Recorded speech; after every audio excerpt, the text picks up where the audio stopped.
Federal investigations over DEI programs and anti-Semitism, international students having their visas revoked, funding cuts, and threats of more. Higher education is coming under scrutiny by the Trump administration. Wisconsin's flagship campus, UW-Madison, has big federal dollars at stake. With that in mind, we wanted to check in with Chancellor Jennifer Mnookin. We offer this disclaimer: PBS Wisconsin is part of UW-Madison. And Chancellor, thanks very much for being here. Thanks for having me. So the university is facing many headwinds right now. What stands out as your biggest concern at UW-Madison? Well, you're right. It's a challenging time in higher education across the entire sector right now, including for us. I think the biggest challenge is around questions around federal funding, especially for research and also more generally. Federal funding is our single largest component of our budget, and we're really proud to be an extraordinary research flagship. We're doing research on so many different kinds of topics, from cancer research to incredible studies about Alzheimer's, to public policy engagements and so much else. And right now, there are a lot of questions about what that funding is going to look like in the time ahead. So that's probably my single biggest concern. Understood. What is the current status of cuts to research overhead costs and funding losses? Well, there have been a number of executive orders, but several of them have been paused through legal processes right now. So there have been efforts to bring down the facilities and administration rates for NIH, as well as the Department of Energy. And in both of those cases, those are now on hold. Courts have imposed a hold in both of those instances. All of the funding that we get from the government is used to support research. And so if these rates drop, it's not just about overhead. It's about renovating laboratories. It's about buying equipment. It's about supporting the core science that we do. Now, UW-Madison is under investigation by the Trump administration over DEI and anti-Semitism. What kind of sanctions for funding and program cuts has that resulted in? So at this point, you're right that we are one of a great many dozens of institutions all across the country that do have Title VI complaints connected to anti-Semitism. One investigation was opened back in January 2024. It actually is about a protest incident back in October 2023. So nothing recent. And we certainly condemn anti-Semitism in all of its forms, and we are cooperating fully with that investigation. But we have not heard anything recently about it, and it's about an incident that happened quite a long time ago. Now, we saw that Harvard University's president rejected the administration's demands and saw an immediate federal funding cut of more than $2 billion. Would you or could you reject whatever the demands are? You know, that's a very speculative and hypothetical question at this point. We're all watching Harvard and a number of other institutions very carefully to see how they are behaving and proceeding. We're just not in that situation right now. I mean, again, there are many dozens, probably more than 100 schools that do have Title VI complaints, and we are among those schools, but we haven't faced anything like what you're describing there. We know that international students have had their visas terminated throughout the UW system, but more than 24 of them at UW-Madison. What is your response to those actions? It's been very concerning, frankly. You're exactly right, we've had more than 24 students, both current students and some recent graduates who are lawfully working in the country this year, face removal from the SEVIS system. And in many of these cases, we and they don't know why, or it's because of something literally as minor as a traffic ticket. And some of these students are literally weeks away from graduation. In our community, international students are an incredibly important part of everything we do here. You know, our very first international student was actually part of our first class at UW-Madison back in 1849. And we're proud that we've had global students and staff and faculty throughout our history. And many of them go on to do incredible things. Some of them stay right here in Wisconsin. It's been interesting for me to learn that a number of entrepreneurs here in the state got their start when they came as international students or staff here to UW-Madison. And then they've gone on to build companies right here in Wisconsin. And so we absolutely want to support our students. I do also recognize that those who come to our country have the responsibility to follow the law, and that the administration has the right to structure visa processes. But what's been very, very concerning is that it seems like some of these students are being caught up in a dragnet when they really haven't done anything wrong.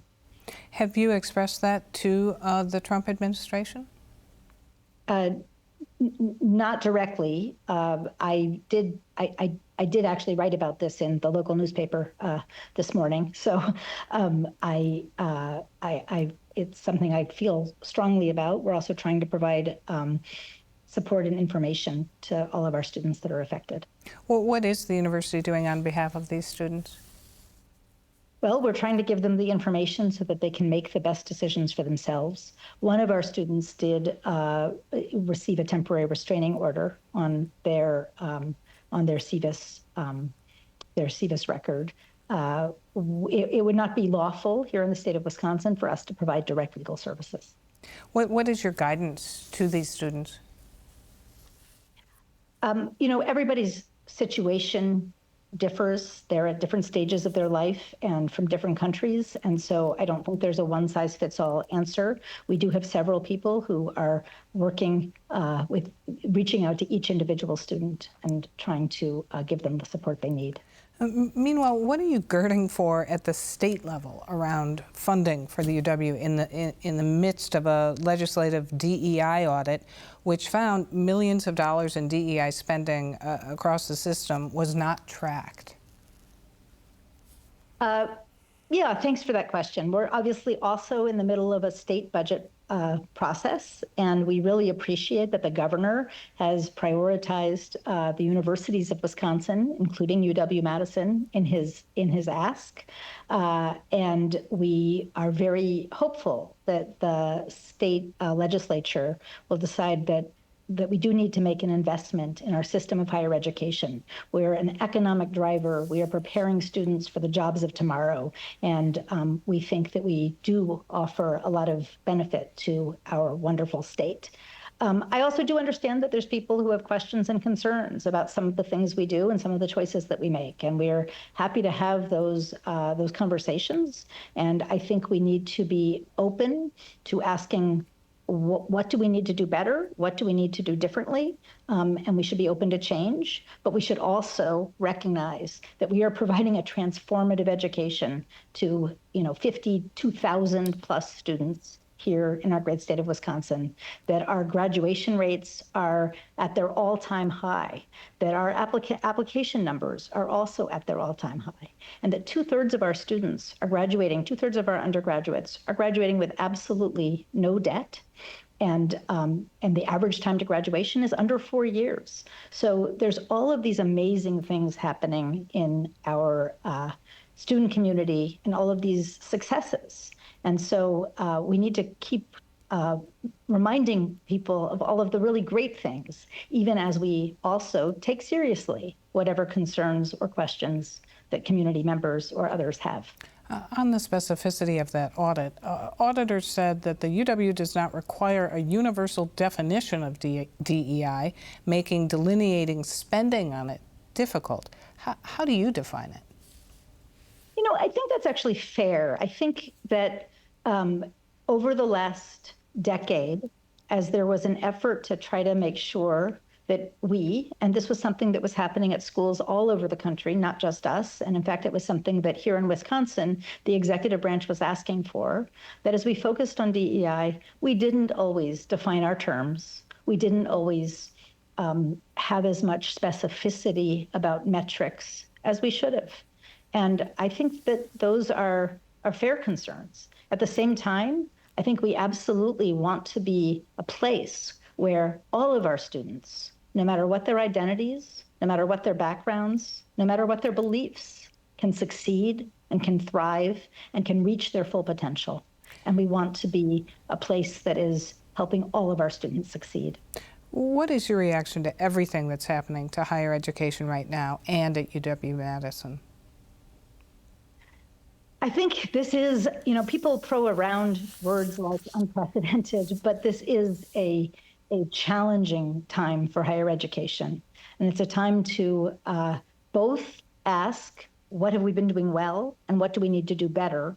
But it's also a time to recognize that higher education is part of what makes this country great. That to come back to research where we started, the compact between the federal government and universities has sparked incredible innovations. It's made us the envy of most of the globe. And we're a place that people from all over the world want to come study. We're a place that is inventing things, commercializing them, creating startups, giving students the opportunity to be more tomorrow than they were yesterday. And I understand that there are concerns about the cost of higher education. I understand that there's concerns about the ideological tilt of higher education. I understand that there's concerns about, whether students can leave us without debt and whether they can get degrees. But here at UW-Madison, they are graduating. They are not having overloaded amounts of debt, and I'm really proud of the education that we're providing. And so I hope that our sector can be clear-eyed about possibilities for doing things better. But I also really hope that our nation, as people look at this set of issues and opportunities and challenges, will recognize that so much of what has made America strong actually is deeply tied to our extraordinary world-class system of higher education. And we sure need to hope that we can keep and preserve that. Chancellor Jennifer Mnookin, thanks very much. Thank you.